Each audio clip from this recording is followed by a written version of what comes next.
City University Television presents the American Theater Wing Seminars. Working in the theater.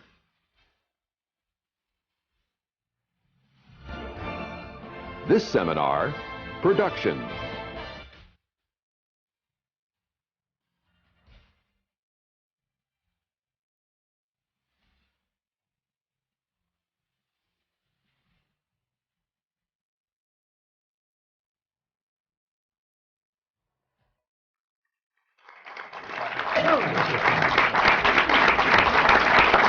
Welcome to the American Theater Wing's Working in the Theater Seminars, now in their 31st year, coming to you from the Graduate Center of the City University of New York.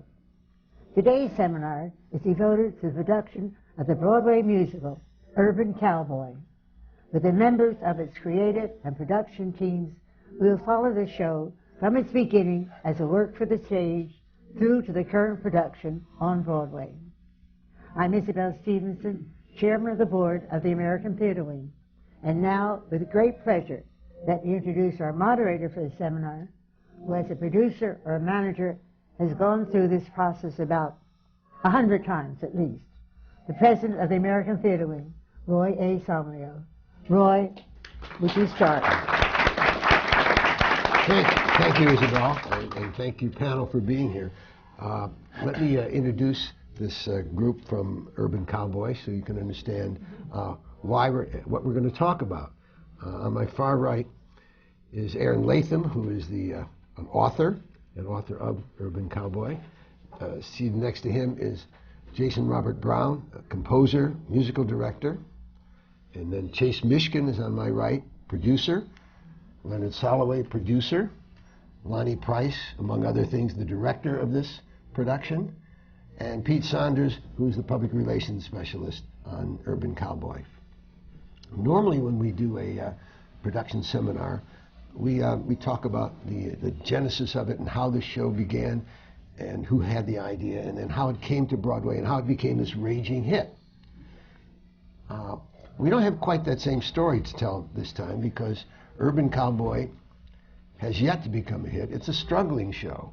And we thought, well, let's find out why is it worth struggling for? So let's learn a little bit about this show. And I think maybe we should begin at the beginning. And Chase, maybe you can tell us at first, give us the origins of Urban Cowboy. We all know that there was a movie. Now tell us what happened after that. Well, it's the same story. In the beginning was the word. Aaron Latham always had the words. He wrote the original movie. He also wrote the book for the musical. Phil Osterman, a director who is well known, came to Aaron, and you should really tell this part of the story. Tried to get him to do it. Well, in 1997, I got a letter from somebody named Phil Osterman, whom I'd never heard of, saying that I ever thought of turning Urban Cowboy the movie into Urban Cowboy the musical. And I had thought of it, but I didn't know who to talk to about it or what to do about it. So I called him up. We had lunch. We had lunch at his place, except the lunch was never served. We talked for 2 hours, and then he said goodbye, and I went for his lunch. To give you a clue how it works on Broadway. Yeah, right. So that was the beginning. We started meeting every day at 10 o'clock and worked until 1. No lunch. Yeah, no lunch, right. And that was Phil Osterman, I think. Right. Well, Phil Osterman had come from Houston, Texas, which is where the Gillies Club, the honky tonk that I wrote about, was located. He'd worked with Tommy Tune a lot, and he really began to teach me how theater is different from movies. For instance, at the very beginning, I had a scene where my hero is falling off a tower, and in the next scene, I had him in a bathtub. And he said not even Houdini could make that change. And then we worked into more subtle things, like the theater being a little more direct than movies, and nobody can see your eyes batting from the third balcony. So he really began to teach me how this thing works. I think it's important that we explain that Phil Osterman passed away before the total realization of this production. Before we started rehearsals, he passed away. So let's see. With the help of Phil, you created a script. Right. Right. And now with the script, what happened? Well, we started having readings in my apartment. And Mike Nichols came to an early reading and liked what he saw and gave us $50,000, which was a fortune for us. It was early money, and we needed it. Then we had readings at Lincoln Center. Then we did a production in Gloucester, Massachusetts one summer. And then Chase and Leonard came into our lives and really saved us and put us on the right road. Well, Aaron, what kind of music were you using at that time for the production? Well, our first thought was they would all be Clint Black songs because my partner thought that he was a really close friend of Clint Black's. But when we asked Clint if he was willing to write a whole bunch of songs for a Broadway musical, he said he had other things to do, and anyway, he wasn't that good a friend as it turned out. So then we started. Then we started working with just existing country music and picked out all our favorite songs, existing songs. And so the first couple of readings, there was no original. We had 3 songs from the movie: "Looking for Love," "Devil Went Down to Georgia," and "Could I Have This Dance for the Rest of My Life?" And then we just plugged in country hits that we liked for the rest of the music. Several years later, we began to get more serious and went down to Nashville and auditioned songwriters. We had songwriters coming in every 15 minutes and playing songs they thought would work for the movie and listening to my spiel about some specific songs that I wanted. Like I wanted a bull song, I wanted a breaking up song, which it turns out Jason wrote in the end. So we got some original music from Nashville. And then when Jason came on board, I think the first 15 minutes he was hired, he wrote the first song. And it's been going at that clip ever since. Well, let's see. Then at this point, you and Leonard. Yes, right? let me sort it out a little bit for you. They finally realized it might be nice to have producers. So Leonard and I did indeed come on board, and we prepared to do a workshop, which we did in New York. It wasn't very good. It was really pretty bad. And after the workshop, we looked at each other and said, okay, now our work is cut out for us. We know what we have to do. So the entire script was rewritten. Everybody was recast, everybody, except I think one dancer we retained to this time. And we kind of started doing the work from there. Unfortunately, Phil passed away in the summer, and we were really blessed to get Lonny Price to come on board to direct. And at that time, we realized also we needed a genius in the music department, so we got Jason Robert Brown. You've done very well. With Who both of did those. all the material-specific songs, which you have to have in a musical to move the story along. Lonny was instrumental in working with Aaron. It's a collaborative process, as you know, and these guys did it. They were terrific, all of them. Well, don't forget, though, that before the workshop, our director, who had a heart problem, had to have That's open right. heart surgery. That's right. So he had no time to recover. We were doing the workshop at Westbeth, where you have to climb up 3 flights of stairs, and he had just had open heart surgery, and he had to rest a lot, and so he was really not totally focused No. on the workshop. That's right. As he was That's going true. in for his open heart surgery, I said to him, "Break a heart." And he did. And he did. This kind of set the tone for the entire production. There's always the crisis of the day, really, the crisis of the day. But actually, the way we got involved is that Mike Nichols called me one That's right. morning about 2 years ago and said, I went to a reading of a new musical last night, and it was wonderful, and they don't have a producer, and you should get involved with it. So I didn't know how Mike got there, but it's no secret, I think, that Aaron is married to Leslie Stahl, And one of her best buddies is Diane Sawyer, who's married to Mike Nichols. So when Leslie asked Diane to come to the reading, she brought Mike, and that's really how we got involved. Do you know, it occurs to me that maybe people don't know, not enough people have seen Urban Cowboy yet. It's only been open for a month. It's Irving Cowboy.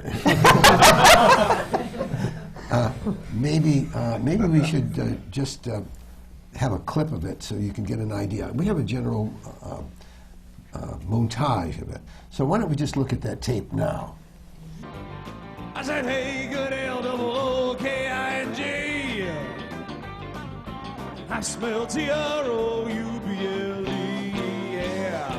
I was a little bitty baby when my papa hit the skids. Mama had a time trying to raise 9 kids. She told me not to stare cause it was impolite. She did the best she could to try to raise me right, but Mama never told me about nothing like YOU. I bet your mama must have been a good-looking honey, too. I said, hey, good L-O-O-K-I-N-G. I smell T-R-O-U-B-L-E, yeah. All right, now. Good job, Mom.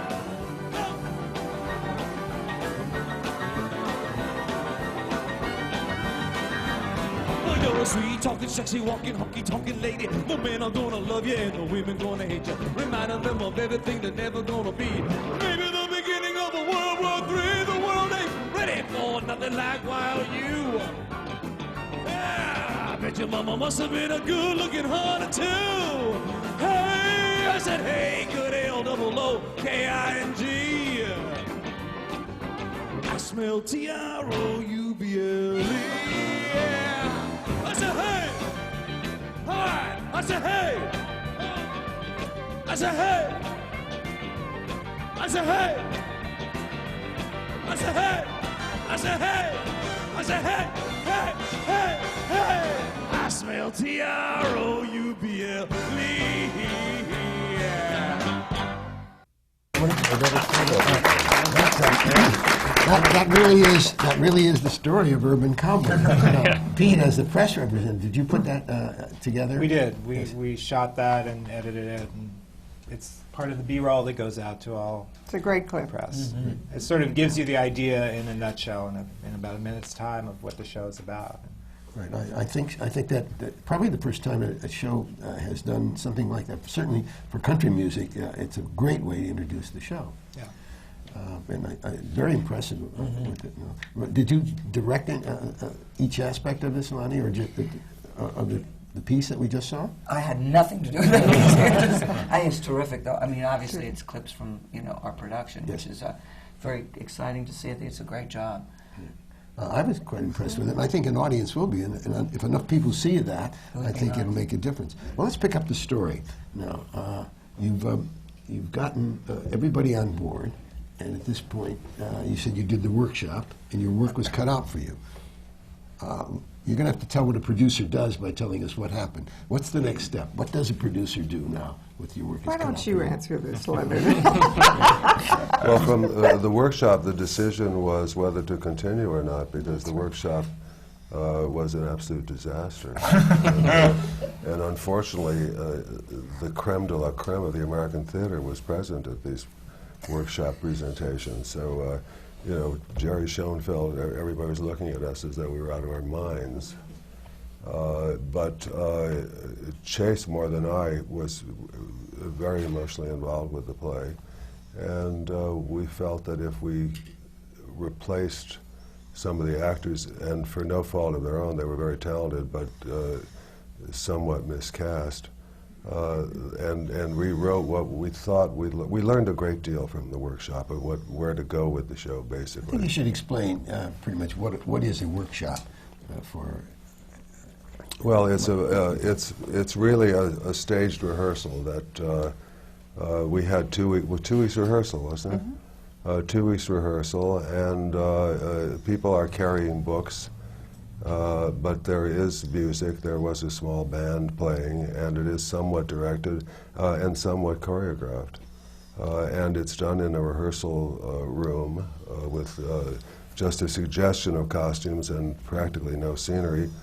And we invite everybody, try to get those people in the theater that might be interested in investing in the show, the theater owners and individual producers, to come and see it. And in some cases, well, as in, what was the show at the Beck? The Sweet Smell of Success. I think they only did one of these, and it was so successful that they raised all the money with no problem whatsoever. Of course, that doesn't mean the show's going to work, because it didn't eventually work. It was the reverse with us. We had a lot of trouble as a result of the workshop getting people interested in helping us financially. But then Arnold Middleman, who runs the Coconut Grove Playhouse in Miami, had a show drop out for October, and we had been talking, and I mentioned the show to him, and we sent him the script and a CD of the music that we were using at that time, and he said that he would put it into that slot. And that was last summer, wasn't it? God, is that all? It feels like 10 years ago. And we were only about, what, 4 weeks away from rehearsal when Phil died?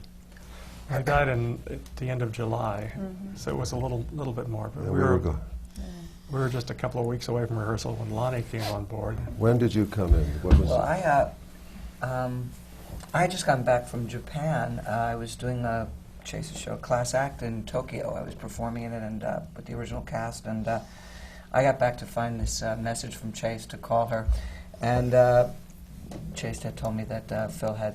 It's clear that Chase had also had produced the Class Act. Chase was Class Act, and as well as the Sweeney Todd DVD and video that I directed. So Chase has been my friend and supporter for many years now, and lucky for me.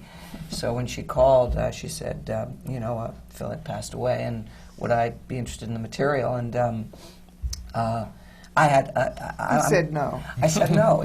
I'm a planner. You have to see, I'm a planner. And this was 5 weeks before they started. And I was doing this Merrily We Roll Along reunion concert for my theater musical, Theater Works, which was to happen September 30th, and they were going to rehearsal, I think, October 1st. Right. And so I thought that wasn't quite enough time to figure it out. And I said no a couple of times, and then I said, here's what I will do, is let me meet with Aaron. I think that there are some dramaturgical issues that I might be useful for. So I met with Aaron, and pretty much fell in love with Aaron, is really the truth. Is everything that I had wanted to do with the show from what I had seen in the workshop, Aaron said, I've always wanted to do that. So it was very confusing to me, because Phil had very different ideas, and the ideas that I had were ideas that Aaron shared. So that made me think, well, this is insane. I really don't have the time to do this. But a couple of things. One is, I believe very much in loyalty, and it doesn't exist very much in the theater. And it does with me, and it does with Chase. And I came in because Chase had been there for me at all times, and I thought it was selfish of me to not do this, and I thought, I need to do that. So that came to me first. That was the main reason I said yes. And then I met with Aaron, and everything that Aaron had wanted to do, I had wanted to do. The workshop had a very interesting and for my taste, sort of peculiar choice, which was, for instance, the chorus didn't sing or talk. They would come on and dance, and then they would leave. And I thought that was a rather odd thing for a musical. So I suggested that they sang, and that also the music was instrumental in the storytelling. The music that they had was largely decorative, or in some ways, the songs would happen after the events of the scenes. So my instinct was, why don't we incorporate the music into the show? There are a lot of weaves in the show where there's dialogue amidst songs. And Aaron and I put them together with the original musical director, some of them before Jason came on board. And so I started trying to make it a musical, to have the songs not only reveal character, move the story forward, and comment, but that the songs themselves would be part of the storytelling structure of the show, which they were not in the workshop, for, I guess, a reason that Phil somehow did not want that style show. Well, Phil's concept, I'm sorry. Okay. Phil's concept of the show really was a play with music. Most of the numbers were presentational and were done on the bandstand. Right. And were, except for Looking for Love, which but most of them were numbers that were done in the club that were outside of the love story, but did comment on the story. And what Lonny did was that he made it into a musical, which is what Chase and I had been trying to do from day one with the show. But I do have to say that for Lonny to have undertaken this, I mean, you have to understand it wasn't just the time slot, the limitations of time, but he came into a show that had already been designed. We had scenery, we had costumes that had already been cast. He had to take this package as a whole that he had no hand in creating, which is an enormous handicap for a director. We did make some cast changes before we opened in Coconut Grove, and wisely so for what we were going for and trying to make it more of a musical. But it's amazing what he did in that period of time, considering that he was working with a concept that was not his to begin with. I'm not clear about I want to ask about workshops. Are workshops a necessity? Because, Roy, isn't it something in the past 20 years that's come about? Yes, it is. I mean, you addressed Roy, I'm sorry. Well, I think a little longer than that, because the chorus line was the first one that really worked through that procedure, and it became so successful that people learned that was the way to do it. There are two kinds of workshops.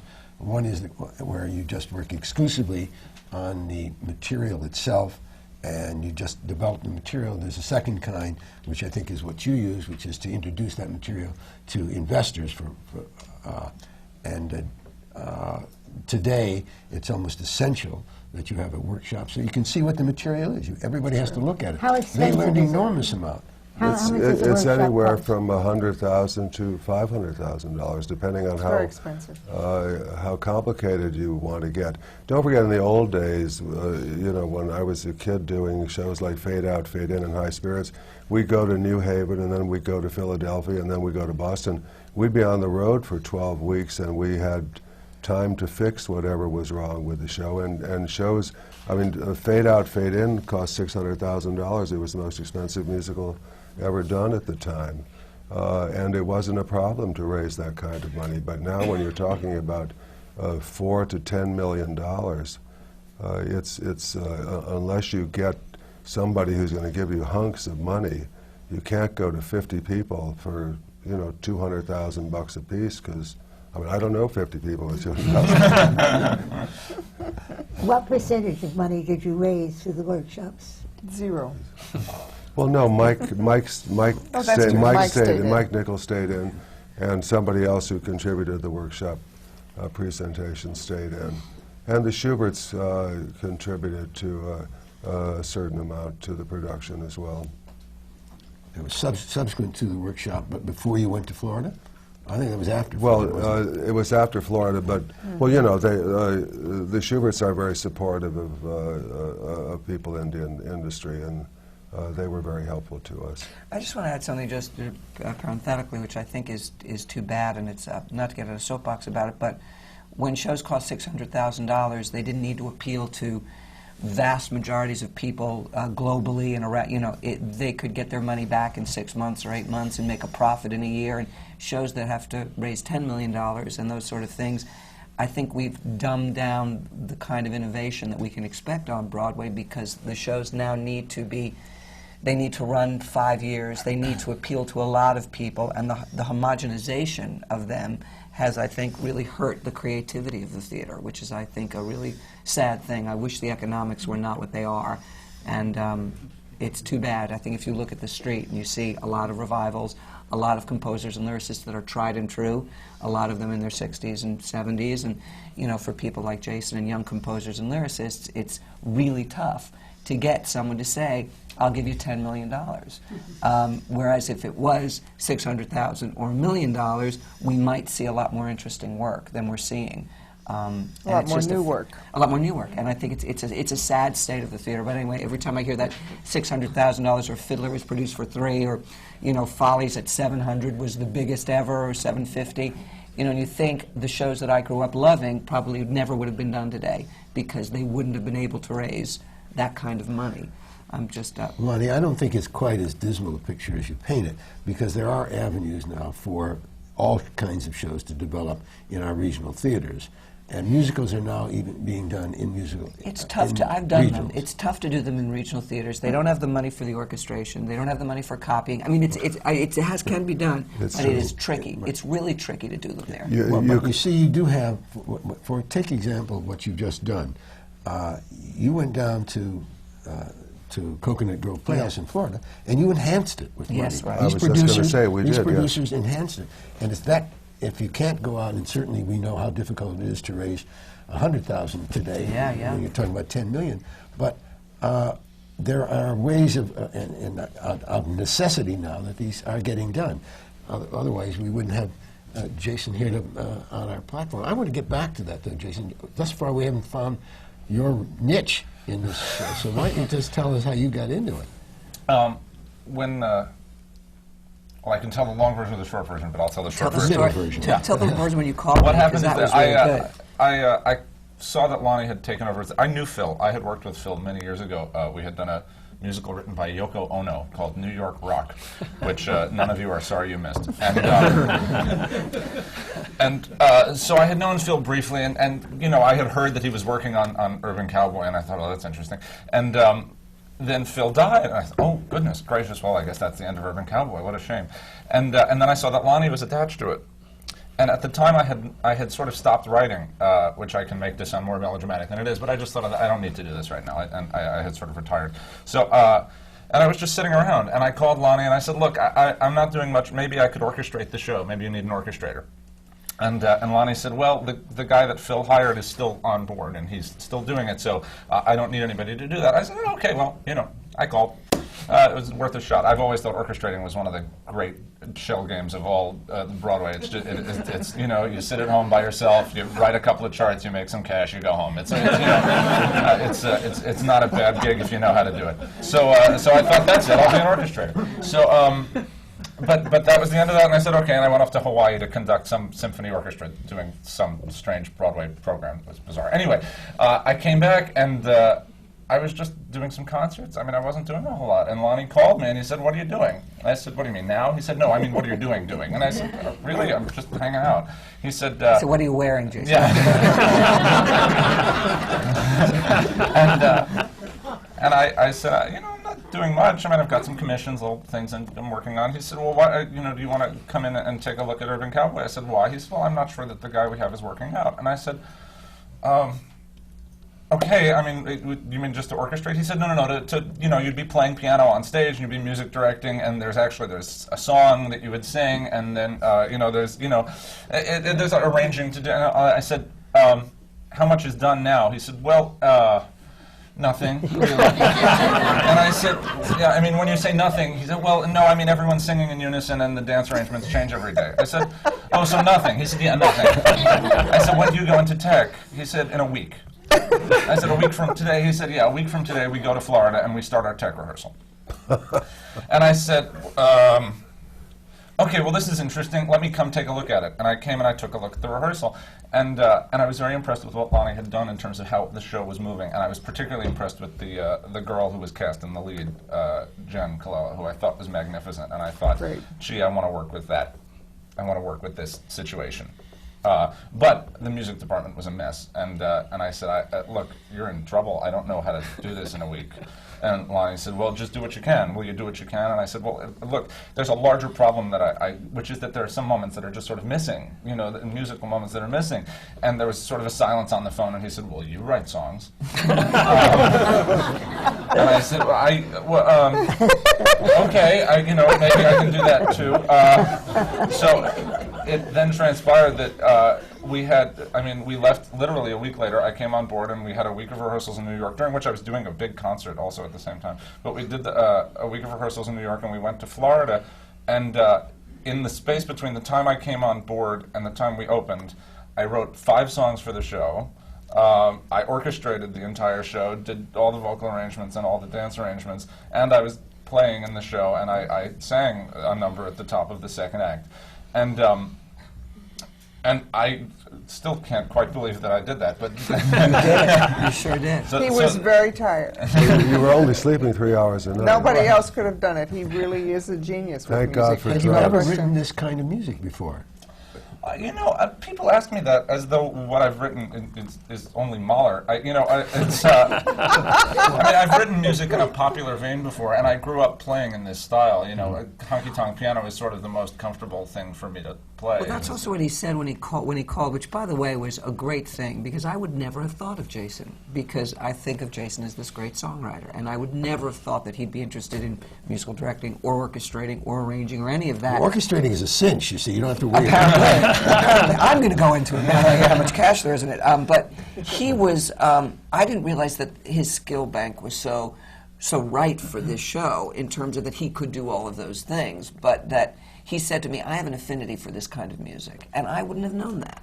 Nor would I again have thought that he would be interested in doing this sort of work. So as soon as this other gentleman who we had, and it was really a disaster of enormous proportions, and the cast would say to me, you know, we're really having a problem with the music director, and I kept thinking, I had fired a whole bunch of people. I wasn't firing anybody else. You know, I felt like every time I'd Little did you know. every time I'd call someone to a room, you know, people would be dead bodies behind me. So I thought, I'm going to not fire anybody else. But then I sat through a music rehearsal where it was very clear that he just didn't have a handle on the show, nor on the cast. I mean, that the cast was just, it was mayhem. So then I remembered and I thought, I need to help, and the idea that we could get someone as good as Jason to do this. The other problem is that the score, because we were using a lot of songs that are classic songs, what they never did was reveal character, because they weren't written specifically for any of our characters.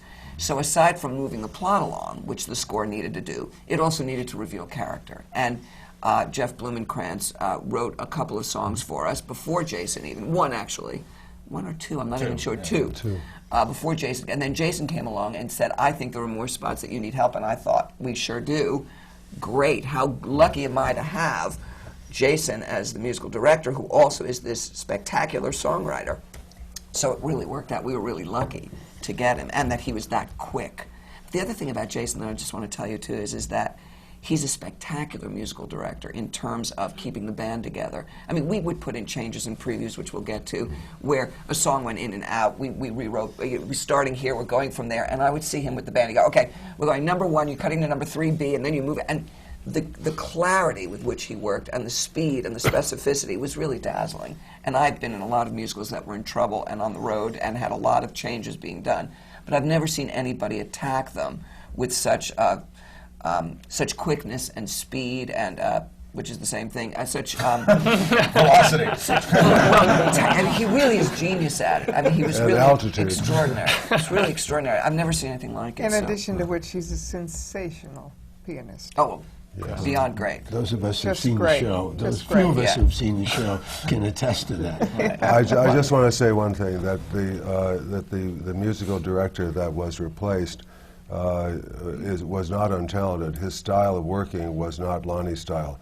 The style that he was working in was what he'd gotten from the previous director, who was not a very organized person, and that was just the way he functioned. It was sort of coming out of summer stock time, you know, well, let's do this and have a good time. It was, the workshop was totally disorganized, but it was the way that he worked, and the musical director picked that up from, you know, it was a hangover from the workshop.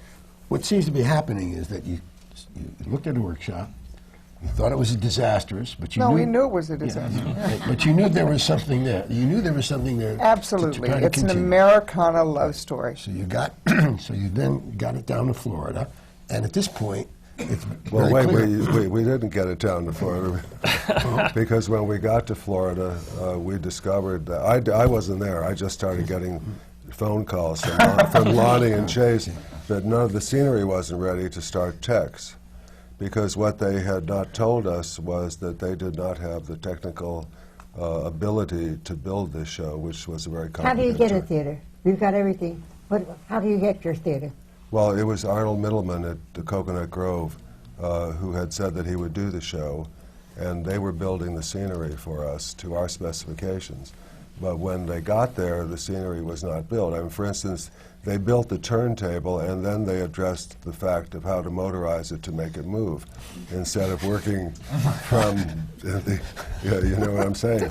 It was a nightmare. I mean, not only could he not do a tech rehearsal, but the frustration of being in Florida in the theater, rehearsing upstairs, and not being able to be on stage. And then when we finally got on stage, there was never a rehearsal where something didn't happen. As a matter of fact, even after we opened, there was never a performance where something didn't happen. At first, the turntable didn't turn and the mechanical bull didn't buck. And the turntable not only was supposed to turn, but it tracked up and down stage, which it wouldn't do, or it would do by itself, or With the first performance we finally did, we canceled 4 previous. Well, we had to stop one show about a third into the first act. We did just the first act. We did it with the first performance we did the first act, and it took 2 hours and 25 minutes to get through the first act. And we interpolated several songs that were not on the score at that point, merely because actors would come on stage and Lonny would say, "Why don't you do a number to entertain the audience while they're waiting for the set to change?"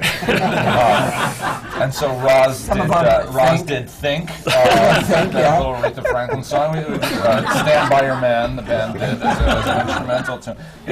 What I do want to say, though, at that disastrous first preview, the show got a standing ovation. The first act got a standing ovation.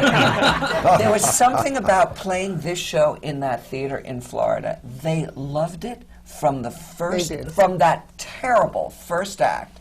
They loved it. I mean, they stood up. They were so mad that after 2.5 hours we said, "Please go home because we really can't put the past." They said, "We don't care.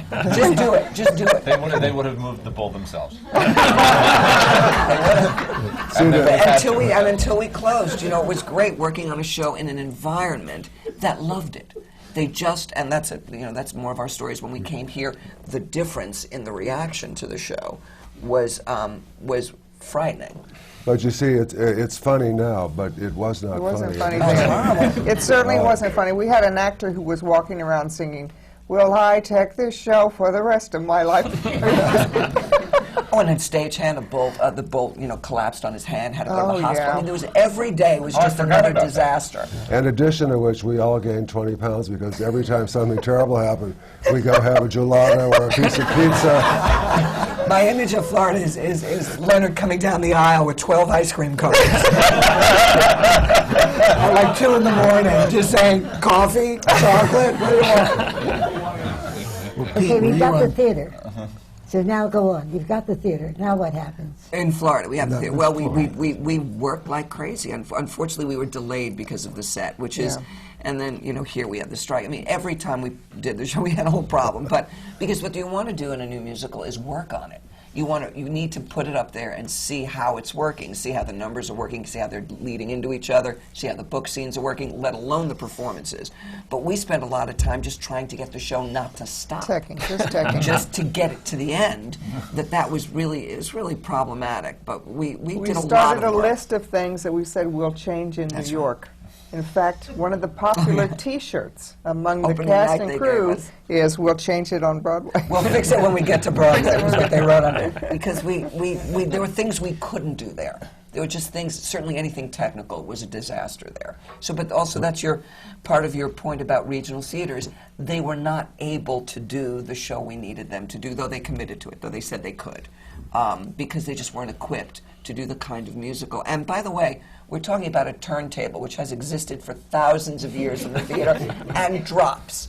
I'm not talking hydraulics. I'm not talking any chandeliers falling. A turntable and drops. That's it.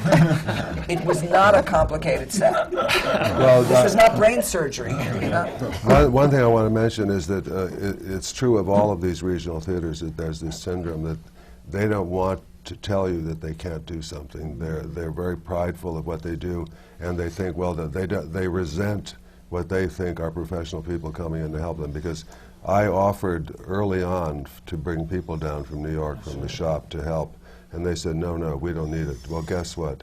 We ended up bringing them down from New York anyway, only it cost 4 times as much because they were working 24 hours a day to fix their, what they had messed up. And they all had good intentions, and the head carpenter there actually was a terrific guy.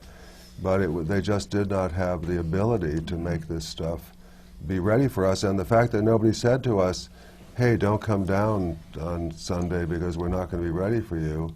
I mean, the whole company schleps down there. They're very high, you know, after some, we did some rehearsals in New York with friends coming in to see them, and everybody was very high. And then to get down there, it was like hitting a brick wall. Well, let's see what happened, though. Let's see what happened, Lonny. Excuse me. You did a disastrous workshop. Notwithstanding that, you went down to Florida and you started out in disaster. Yeah. And how long were you down there? 4 weeks. 2 years. We ran for 4 weeks. We played for 4 weeks. Yeah, And we rehearsed for teched 2. 6 years, and we ran for 4. Right. But at that time, had you plans for New York? Had you done anything about capitalizing it for New York? What was... Well, first of all, you have to understand, we got a great audience reaction always down there, and we also got good reviews down there. So, of course, we started talking to people in New York. And Leonard was instrumental in obtaining a theater in New York for us, the Schubert House, which we're very happy about. Then we came to New York. So that despite the troubles down there, you had them, you kind of had them fixed so that you felt you could come to New York. At what Well, point? the audience loved it, and we knew the work we still wanted to do. Right. But basically, you know, you're getting a standing ovation every night of people cheering and screaming. It's the best thing they've seen in 10 years. It's pretty heartening. You know, you think, wow, we really do have something here. So it was very easy to think that, you know, this was a show that was certainly Broadway bound. Pete, were you on board at that point? I was on board, and we started to... I was on board actually a little after the workshop, and we started to make the plans of the press and marketing campaign. Unfortunately, we were at a little disadvantage at the beginning in Florida because that would be a situation where we would be able to send people down to see the show as far as press and TV. And every time I would say, we have someone going down there, Chase would go, you can't, send them back. You know, so we couldn't use that time for our purposes to really start the ball rolling with New York press and with the word in New York. So we were under a little disadvantage because it wasn't until the end of the run where things were running smoothly that we got to bring people down there. And so normally you would have X amount of months before to really create the campaign, and we really, as everyone had, was just everyone involved in this panel came on this in a very short time frame, and as we did too. So it was a little bit harder and more of a challenge to all of a sudden have the show come to New York within a month of it closing in Florida. But you had good reviews in Florida to Yes, work we with. did. We had the good reviews, and that, you know, that works to a certain extent, but it doesn't always work in New York. I mean, New York critics and the New York press like to think that they're the ones in command, and they're not going to listen to someone in Miami. You can't use those reviews before you open in New York, as you well know, because the critics in New York resent the fact that you are extolling your property. No, they want to discover it first. Yeah, they want to be the discoverers. But one thing was that Lonny had, rightly so, insisted that there be 4 weeks of previews before the critics arrived. So we knew that we would have time to fix what was wrong, what needed to be fixed when we were leaving Florida. Of course, that got all screwed up when the musician strike happened, and the poor guy lost a week with what we were doing, what we had to do in case there was a strike, and then when the theaters closed down.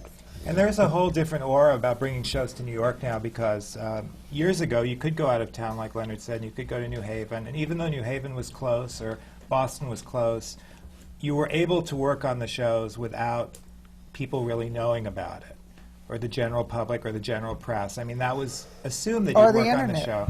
Well, that's what I'm saying. Because of the internet right now, I mean, I think before a show even finishes the first preview, there are people on the internet writing reviews on it. That's so there's right. no way of really having that situation where you can really work on a show and really change things and improve things or cut things without everyone knowing about it and everyone assuming the show is in trouble or not in trouble.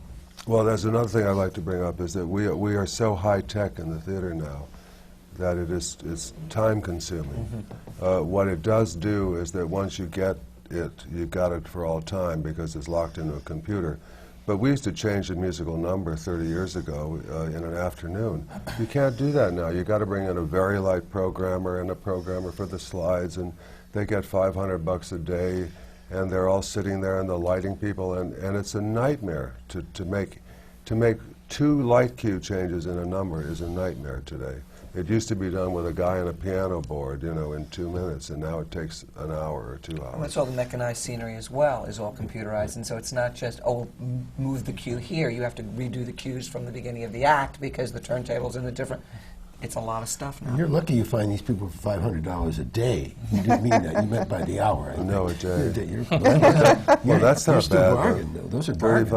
Why, do you make $3,500 a week? I think, though, let's see what happened. You left Florida, and you knew you were going to go to Broadway then. Yes. And during that time, you arranged for the theater. Right. Well, actually, we were hoping to get the music box, and I was very upset when Jerry gave it to Barry and Fran for The Miracle Worker. But as it turned out, it worked in our favor because they couldn't replace Vanessa Williams in Into the Woods. So they announced their closing, and that fit in with our time schedule. And Jerry and Phil did give us the Broadhurst, which is a fabulous, one of the top. That's great. Greater capacity, great capacity than music box. Right.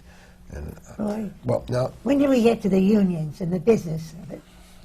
How do you... Unions, are there unions? What happens with you?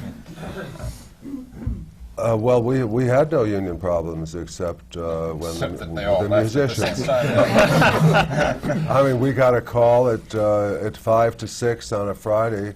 I got a call to come up to the meeting at the League, and the theaters are closing down. The actors are going on strike. Are going to what do you call it?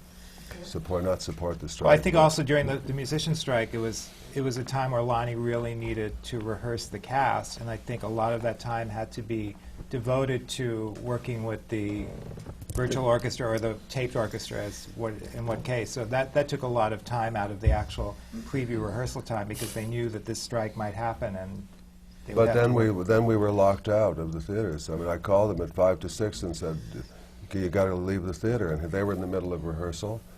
And there was going to be no performance. We had done, 3 previews or something? What did we? I don't know, 2 or 3. Something like that. And so we lost Friday night, Saturday, Sunday, Monday.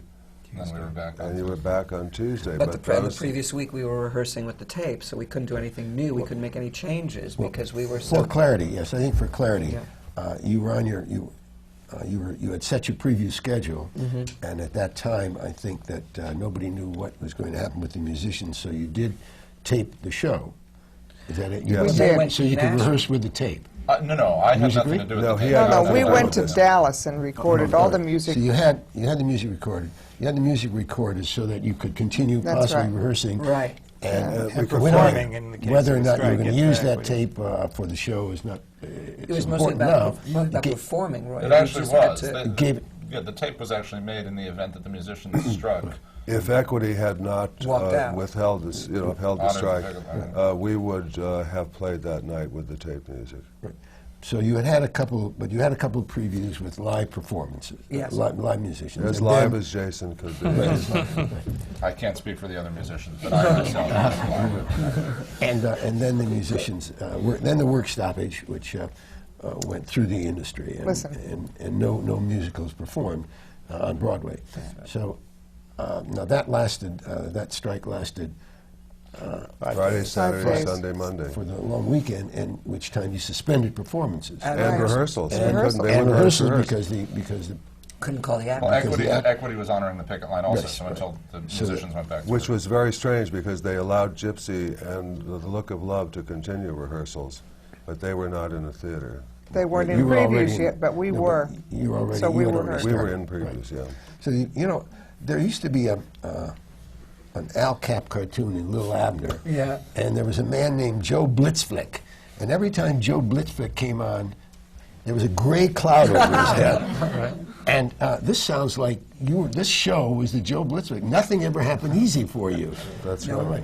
No, but listen, I just want to say that we did persevere, because look what happened. We hinged our advertising campaign on a great commercial that we did. So we get through the strike. We hadn't had time to make the changes. The previews were still old numbers that we knew were coming out. We still kept going. The day before the first critic came is the first time this piece was whole and finished. The day before. So we had, by that, a lot of people from the internet, a lot of people from wherever who'd seen previews that weren't very good either. It was just mind-boggling. Then, of course, we declared war, and they preempted our television commercial. So we didn't have any advertising venue. We couldn't do anything. The week we opened, we didn't have anything. We still continued, and then, of course, we got killed by the critics anyway. So. Well, I think that this still you're the little engine that could, because I think that what's happened is you've told us that you did this show out of against all odds. Everything was going against you, and you finally brought it to fruition, and then you get the critics. Knocked down, yes, and then you get the critics. But somehow you're still alive. That was a month ago. So well, we are, because we kind of have undying faith. We also, if we get 400 folks in there who stamp and laugh and have a great time, this show's a good time. But I think the problem with the critics is that New York critics only review art. Urban Cowboy is not art, it's entertainment. It's just a good time. It's a simple story. Most musicals are. It's not rocket science here. It's just wonderful. Also, and if we can get people in, they like it. You know, it's unfair for a critic to review a show and say what he thinks it should have been, instead of, I mean, two of the basic tenets of criticism are what are they trying to do and how well did they do it. They very seldom do that anymore. It's so personalized as to what I think it should be. You know, well, who cares what you think it should be? We're not trying to do what you think it should be. We're trying to do what we want to do. I think it's it is a common criticism today of our reviewers. Instead of taking a look at what's on stage and evaluating it, they do bring often preconceptions to their reviews, and they speak of the film, they speak of what they would rather have seen up there, rather than just what's there. And I think many times, also that they don't really write for the constituents that are reading them. Especially in the suburban markets, because I feel that that many of them, and they're all very good writers, but they really want to make a name for themselves. And I think a show like Urban Cowboy, and I've been involved with shows that have gotten bad reviews before and have gotten killed, most notably, speaking of Bernadette Peters, Annie Get Your Gun, which had a horrible review in the New York Times, and also Grease, which we did. And those shows, the base audience for those shows were people from New Jersey and Long Island and Westchester and the suburbs. The writers that review for some of those papers really don't take that into consideration, that those people would enjoy or could possibly enjoy a show like that. And I think that's a big problem, whether they could have like a separate reviewer or like a man-on-the-street reviewer, or sort of like the Zagat reviews, which are now in the Wall Street Journal, or Zagat listings, which are in the Wall Street Journal every week, I think would help, because there are shows that can definitely overcome bad reviews, and there's been a history of them. Even Thoroughly Modern Millie last year didn't get slammed once by the Times, it got slammed twice by the Times. So if you can run long enough and you can build up word of mouth, the reviews essentially are forgotten after a couple of weeks. And you know, and that's what we and what other shows like Millie and Footloose and shows that ran a long time in Greece tried to do. I was interested to realize on this show that the greatest percentage of our audience comes from New Jersey. When we track it, it's not from Manhattan. And I think that, Leonard, you mentioned that, you all mentioned that you used to go out of town, and at that time you got reviews, and you used to learn something from the reviews. Well, but those guys were critics, they weren't reviewers.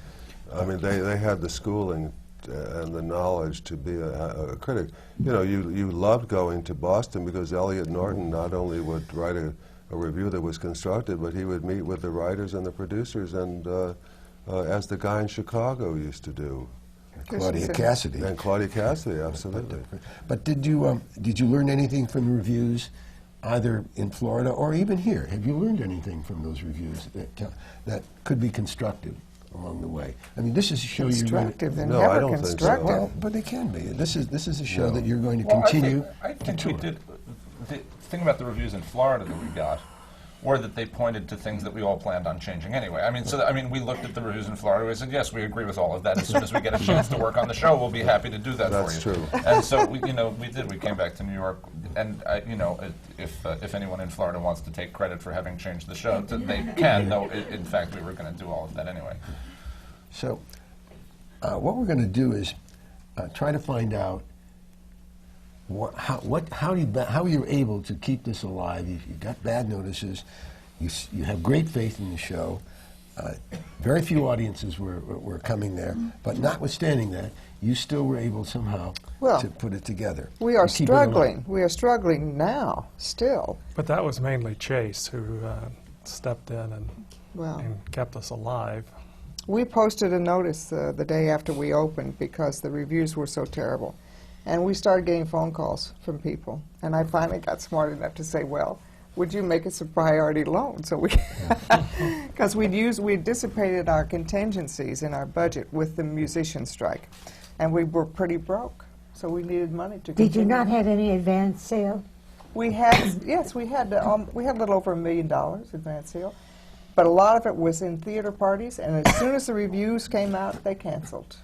Hundreds of thousands of dollars in theater parties canceled when the review came out. And they have a right to do that. They do, sure, yeah. I think that would be a good time. Let's just take a pause and let's hear from Isabelle Stevenson, and then we'll pick up on the story of how this little engine is still surviving.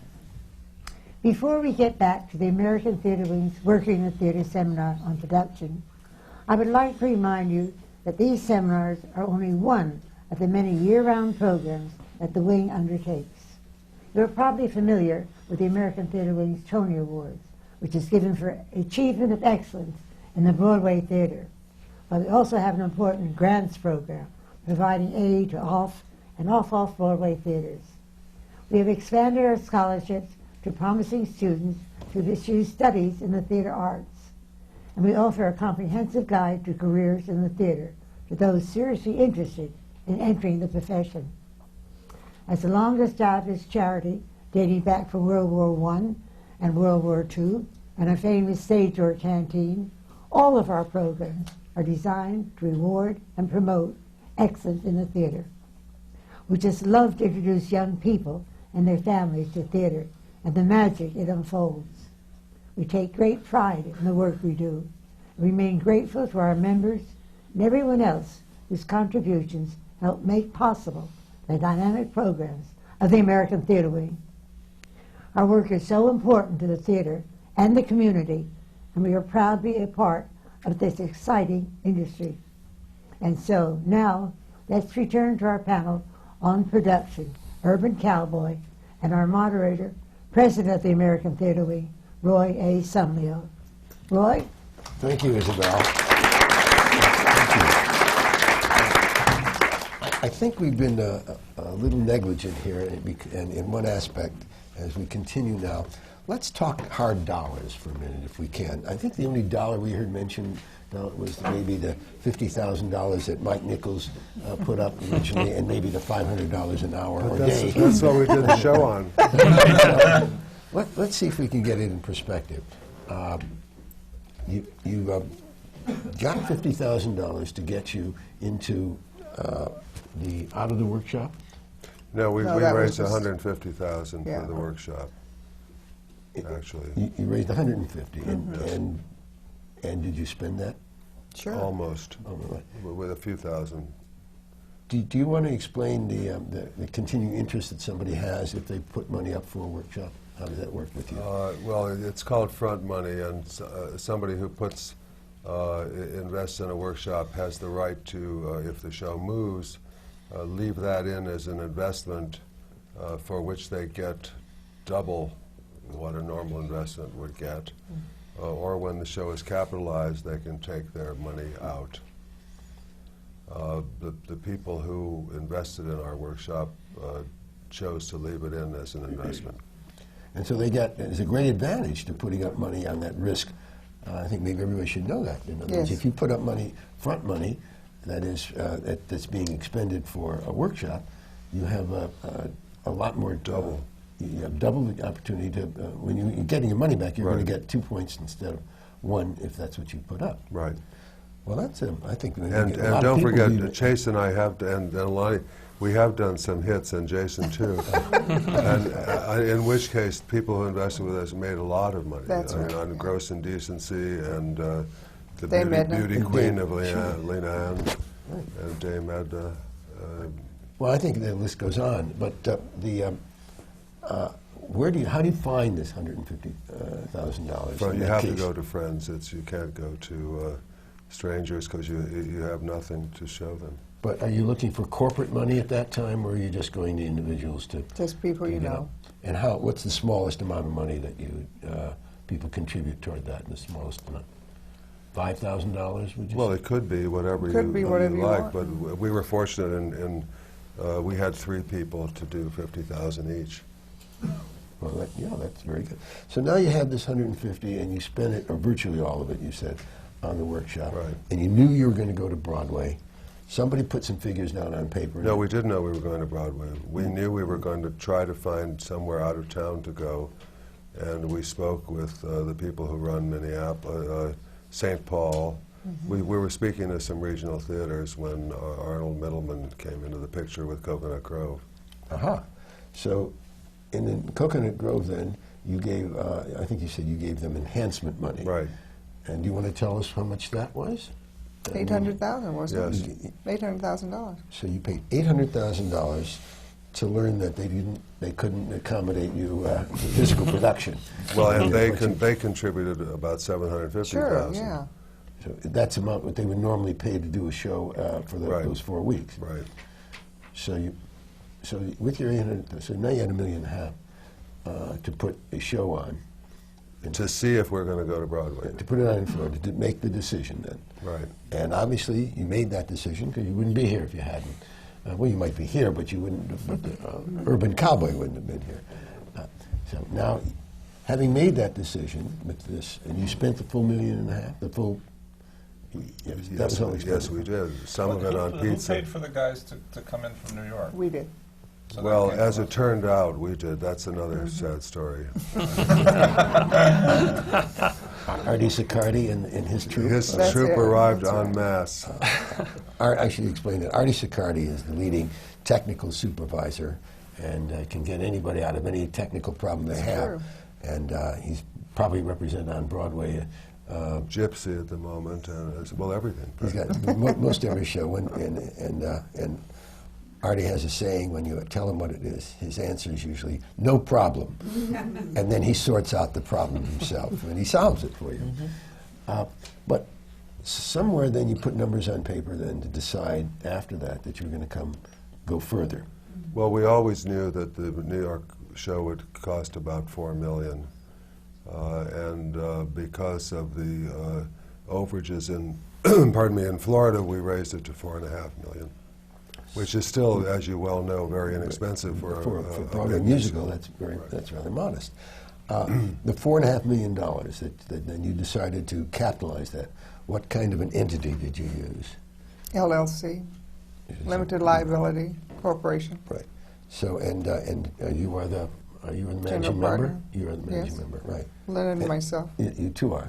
That means that you have the liability. But nobody has any liability, but you are in charge. Yes. What it really means, well, we have the emotional liability of you're not going to let people that you work with all the time on other shows not get paid if something should happen. Of course. And I think the loyalty that Lonny mentioned earlier is very apparent here. Yes, but that touches on another subject, which is one of the reasons the show is still running is thanks to these people who have waived their royalties. That's right. You want to explain how that works? And everybody's entitled to a certain amount of money each week, the creative staff. And so what is the situation now? Well, we asked everybody to waive their royalties. The argument is that the longer we run, the greater possibility there is for a road tour, and the more we can charge for a road tour. We've also had inquiries from Las Vegas, and we do have a deal with London for a London production. The longer we can stay alive in New York, pardon me, the more likely it is that all of that will happen. And then everybody, all of these, the minute I start talking about waving, I lose my mind. So it's the most embarrassing thing in the world, next to raising money, is to have to ask people to waive their royalties when they've been killing themselves to get a show on. And the only way you can make money, if you're a creative person, is on your weekly royalties. And these guys have all waived theirs, as have all of the vendors who supply us with lighting equipment and sound equipment and so forth. And if you had any stars who were on percentage in the show, they would likewise be asked to Well, do that. yes, they would. But every show that I do, everybody's on minimum through till opening night. Even on The Goodbye Girl, Bernadette and Martin Short were on minimum till opening night in New York, which is $1,200–1,300 a week. Chase, along with Urban Cowboy, you were also involved in Off-Broadway with the comedians. I did an enhancement with the comedians. Unfortunately, it got poor reviews, so we weren't able to move it anyplace. It was a wonderful show, very serious. What's the difference in contracts with Off-Broadway, with the comedians, and Urban Cowboy? The Off-Broadway is less than half in salaries for equity. Yeah. And there are no stagehand unions in most of the Off-Broadway theaters. Even the Little Schubert only has 2 union stagehands, and their salaries are commensurate with other Off-Broadway workers. You mentioned going to the League before. Do you have to register for Off-Broadway with the League as well? There is an Off-Broadway League with whom you register, but it's apart from the Broadway League. Well, now you have, back to our financing, you had, you decided you needed $4.5 million. Well, part of that had already been spent in Florida. That included what we had expended on the workshop and the Florida enhancement. How do you, before you tell us how you raised that money, how do you break that out? How much of that is scenery? How much of that is for press? How much of that is cast? How do you generally give some rough ideas of how that money is spent? Well, the bulk of it is scenery, almost $1 million in scenery. And we spent hundreds of thousands of dollars on advertising. Our commercial, what did that, you remember what that cost? The commercial? By the time we bought the time and produced it, it was, a couple $100,000. So, well, that's still, you still have a couple more million, 2 or 3 more million to explain. Well, we went shopping. The cast, well, you have fees for all the creative people. The and lighting advances, designer, royalty and advances are enormous. Yes, that's right, for different things. Well, you had transportation. Well, also the take-in was $600,000. The take-in meaning you? Well, from the time you walk into the theater with your bringing in your lights and your scenery, and especially when you have a complicated set. It took us 4 weeks to get everything in, and this is not a big show. This is not Gypsy. Technically, it's not Gypsy. It's not Gypsy in any other way either, I guess. But it's just enormously expensive. It's about $35,000 to $40,000 a day for a take-in. Those are labor costs on a show. And we talk about the old days. We used to close in New Haven on Saturday night and open in Boston on Tuesday with turntables and everything else that we had. Now, if you're coming in from out of town, it takes 2 to 4 weeks to get everything into the theater and programmed properly before the cast can come on stage. Yes, I used to refer to it as the number of trucks. Yeah, exactly. That's right. Trucks you have. Yeah.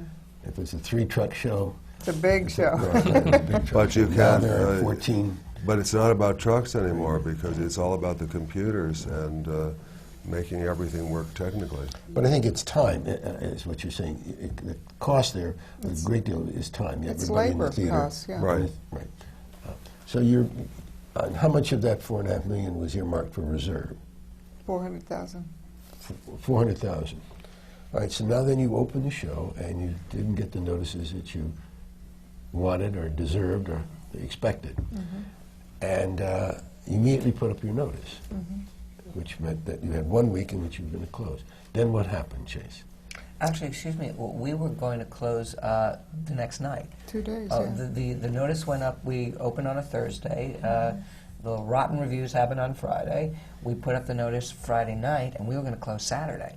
Chase was in an unusual move, actually, not going to, was willing to pay the cast off for that extra week, because the cast needs a week's notice, I guess, or whatever that is. And so we were going to close, actually, in a day and a half. And this was kind of a very exciting story, which was we were going to do these cut songs from the show at the curtain call, because the cast, I had cut a bunch of songs that the cast loved, and so it was going to be their chance to do them on Broadway after the show had opened. And I was running up on the closing night of the show. We had packed up the show.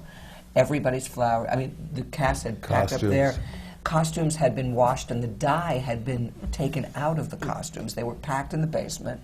And I ran up the aisle because I had to go introduce these songs, and I ran into Chase, and she said, "Don't do the songs." And I said, "Oh, come on, they kids, they really want to do them." She said, "We're running."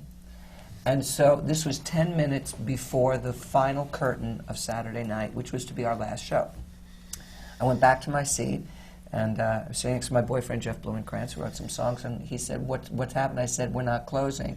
What do I do? I have these songs, and we're watching the cast bow, and they're weeping.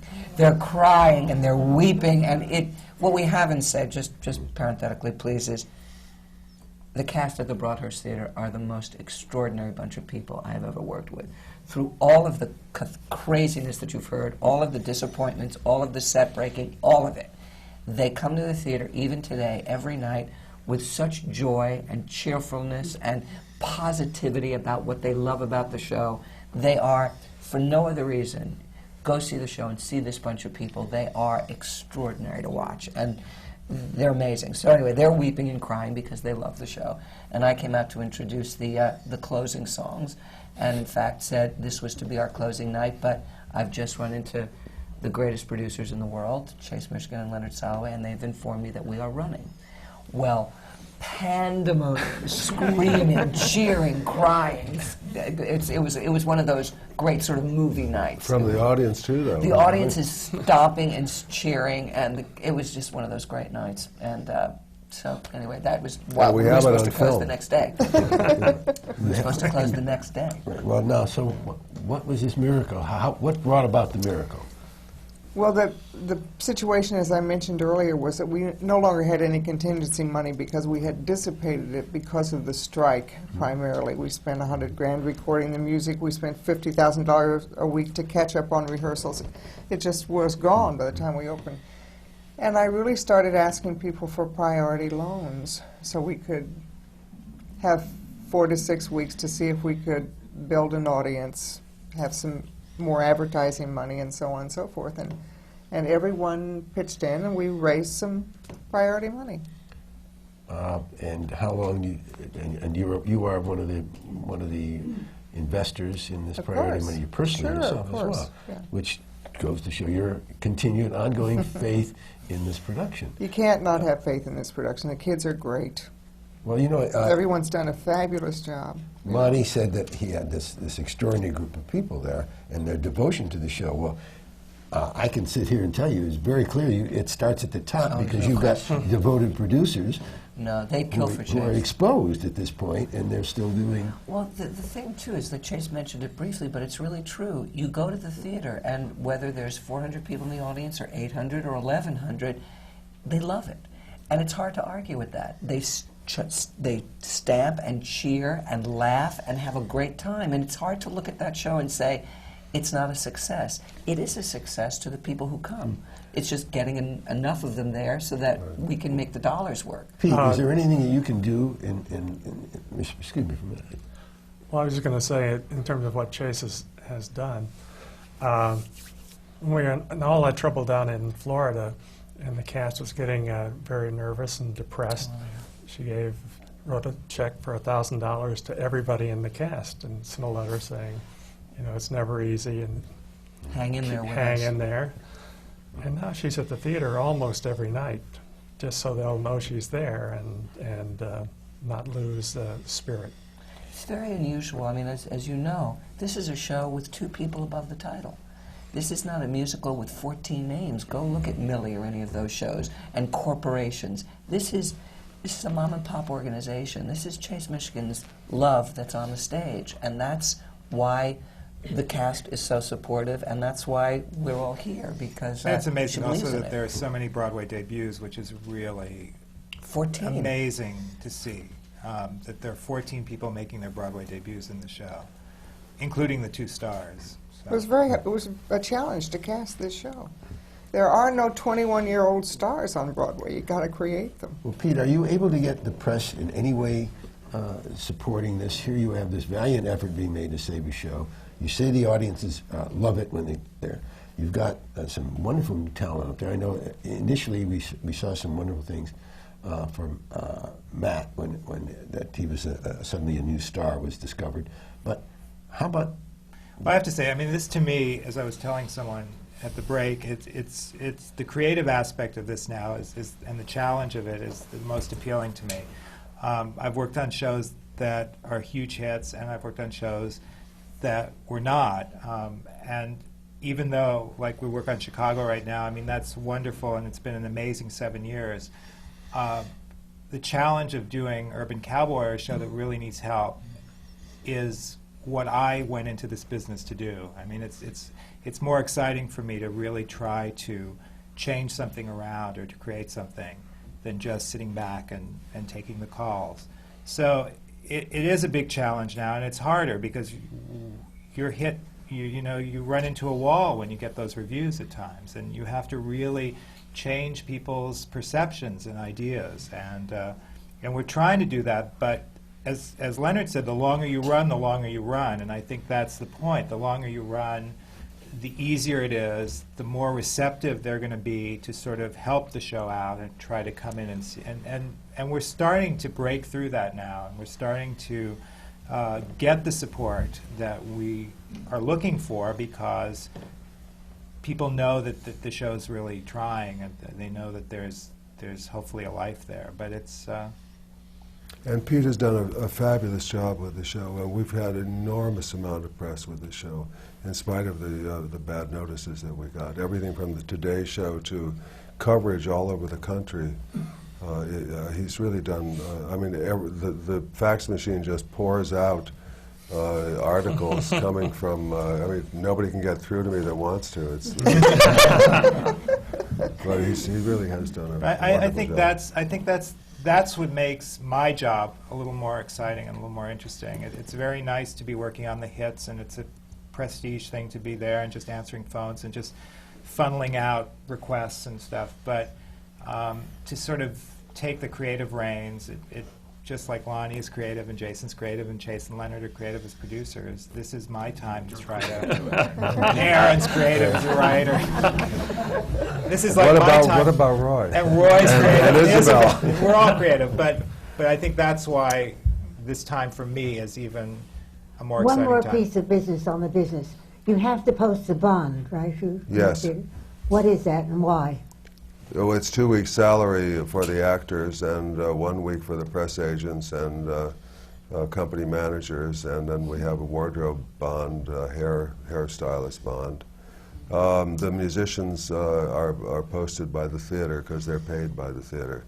Well, the bond is because the manager used to leave people in Peoria with no train fare back home. So now they... Not that you would ever do that. I wouldn't leave them in Peoria. You know me better than that. It would be Leonard Chicago. Miami. It's hundreds of thousands of dollars, the bonds, which you're asking about. Yeah. But you get them back. Yeah. How do you get it back? After After the the show closes. when they're Right. sure the pension and welfare and all that has been Yeah. paid, You get the bond So it's back. held in escrow in a sense. Yes. Right. It's just a protective. I mean, with us, with shows, you know, when a show closes, they'll come to us and they'll say, have your bills been paid? Have your expenses been paid? Before they release the bond back to the producer. Have you paid out of the bond? Have you paid the union, the actors out of the bond? Never. Oh, Yeah. never. Never. Well, it's an accommodation that the union. Well, in the first place, we didn't post the bond. Somebody else posted the bond for us. There are some people who don't have to put up money. They just sign a letter. Why? Well, for instance, the Schubert organization, they know they're good for it if anything happens. They don't. The same with the Nederlanders and Jude Jamson. Historically, there was an arrangement with a few producers and the theater owners that they did not have to put up the cash. The unions accepted their word as their bond. I think we've lost the individual producers Who have that right. who had that right, and now we're just down to the theater owners who can and don't have. It's just a question of not laying out, tying up cash. That's Right. right. Today That's is right. It's a what lot it of cash. For instance, in London, if you belong to the equivalent of the League of American Theatres, if you are a member of the league in London, you don't have to put up a bond. I see. That's interesting. We've never gotten that far. Why not here, though? No, well, because it's the league that in that case, that the equivalent of the league that is. What does membership in the league entail? $2,000 a year. Plus. And your name, is it more now? No, 2,000, but weekly. Yeah, well, the show has to pay a weekly some contribution, and you have to be a major producer of a play to become a member of the league. What does the show pay? I'm interested. Was it $400 a week for a straight it's- show? It's $6. It's a percentage of the number of tickets. Now, based on the ticket sales, I see. 1.7. I think Wow. it's a percent of the number of tickets you sell. That's a lot. That Yeah, you- it is. Are they waving? Yes, they do. They yes, are. Yes, I think they. It's everybody has to wait when you wave. Now, what is on your books for the future? Suicide. I think that we staying with I Urban found Cowboy. Urban Cowboy a delightful evening in the theater. I think We're that, not going to disclose our future yet because we're concentrating on Urban Cowboy. It's a great company. We really want to. I think the future of make Urban this work. Cowboy is really what is worth talking about. Do you? Are you still working on the show? In other words, if something isn't, are you? We are actually you making put any in, changes? we put in cuts a couple of weeks after we opened. I looked at it and thought, well, there's stuff Aaron and I had talked about that we'd never done, and gee, that scene could use a couple of seconds off it, and that joke's not landing. And we did a little work, which people were so astonished. We worked really hard in previews, which people apparently, I'm learning, don't do that much. No. But we, ripped it apart, cut songs, added songs, changed scenes, and so we actually Did worked even everything we Since should have the- done in Florida. Didn't have since time to the- do. And you've done this since the opening. Yeah, we made Well, we made no, a little- no. Since the opening, During we've- previews. we've- Little cosmetic yeah, stuff, since little the opening, cosmetic. I'd say since opening night, we've taken out maybe 3.5, 4 minutes of the show. I think you took a number out, did you not? That was in during previews. During previews. previews, we took out 5 numbers. There's an and we- insert in the Oh, playbill, yeah. though, which shows a different running order. Because the Yeah, that playbill was when published. the opening night playbill got We couldn't published in change the it. last week of previews. But Jack O'Brien says shows are never finished, they just open. Well, I mean, I'm sure that you could spend another Oh, my several God. weeks directing and fixing things. Oh up. yeah. and Well, the only interestingly, I would be sending in my assistant. you only stop when they lock the doors. When they finally say you can't do it anymore. It seems to me that you talked about the problem you had with the bucking bull. I wonder if everybody knows what that is. Maybe I have a little clip of the bull itself. Okay. And maybe before we leave this panel, maybe it'd be a good idea to just have a look at what that is. Maybe we could look at that clip now.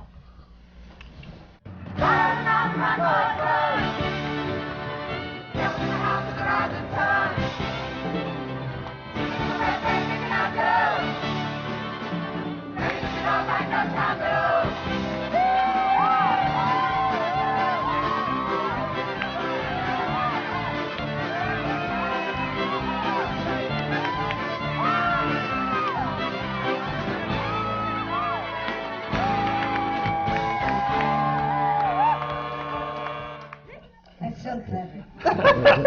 Well, that, We give rides after Yeah. show. did you say it was not the one that's being used now?